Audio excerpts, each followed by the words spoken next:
The first sign that my marriage had changed was not a screaming match, a slammed door, or a dramatic confession. It was a declined card at a roadside bakery in the middle of a rainy Tuesday morning when I stood at the counter holding a box of pastries for my daughter's birthday and watched the cashier quietly shake her head. My name is Evelyn Carter, and for 21 years I had believed my husband Daniel and I were partners in everything. But when I opened my banking app and discovered that my personal account had been frozen, followed seconds later by a message from Daniel saying, I moved your money because we need to start making decisions as a family. Something inside me went completely still because I suddenly understood that he had been making decisions about my life long before I realized I was no longer included in them. When I called Daniel, he answered with the irritated tone of someone being interrupted rather than the voice of a husband who had just taken away his wife's financial access. And when I asked why he had done it, he casually explained that his sister Marissa needed somewhere to stay for several months and that he had already promised her the small mountain cabin I'd purchased years before our wedding with money left to me by my grandmother. You can't just give away something that belongs to me, I said, and Daniel laughed softly before replying.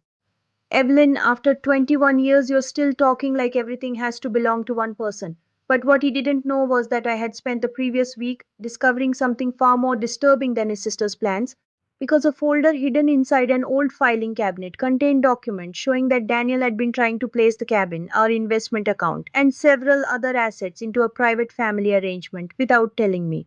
I didn't confront him immediately because anger can make you reckless, and instead I drove 3 hours to the cabin alone where the mountains were covered in mist and the porch boards creaked beneath my feet exactly as they had when my grandmother used to sit there drinking tea and telling me that love should never require a person to disappear. Inside the house, I found Marissa's boxes already stacked beside the fireplace, fresh paint samples spread across the dining table, and a handwritten note from Daniel saying she'll be comfortable here by next weekend. And that sentence hurt more than the frozen account because it proved they had been planning my future as though I were a stranger. So I called an independent attorney named Rachel Munro, gave her every document I had, and listened as she carefully explained that the cabin had been acquired before my marriage, and that Daniel's secret attempts to control it did not automatically give him ownership. Rachel didn't tell me what decision to make. Instead, she asked one question that stayed with me long after our meeting ended. If nobody was pressuring you, what would you choose for yourself?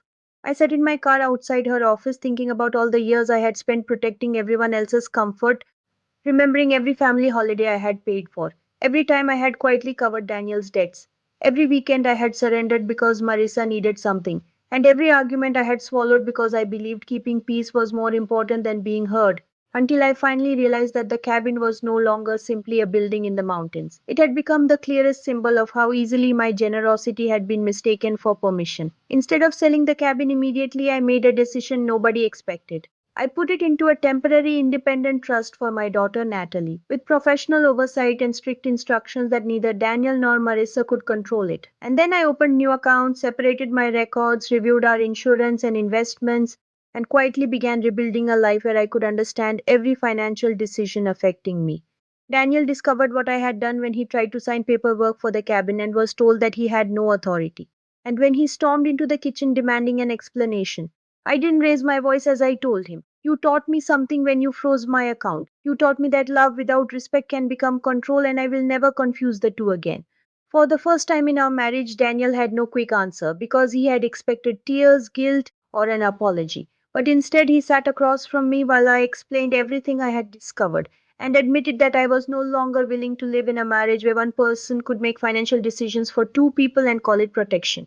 He eventually confessed that Marissa had convinced him the family needed the cabin, that he had become afraid I would eventually leave, and that controlling the money and property had made him feel secure. But I told him quietly, security isn't something you create by making another person powerless. And although I didn't promise to stay, I agreed to counseling only after he accepted that rebuilding our marriage would require transparency, separate financial independence, clear boundaries with his family, and the understanding that forgiveness would never mean returning to the person I had been before.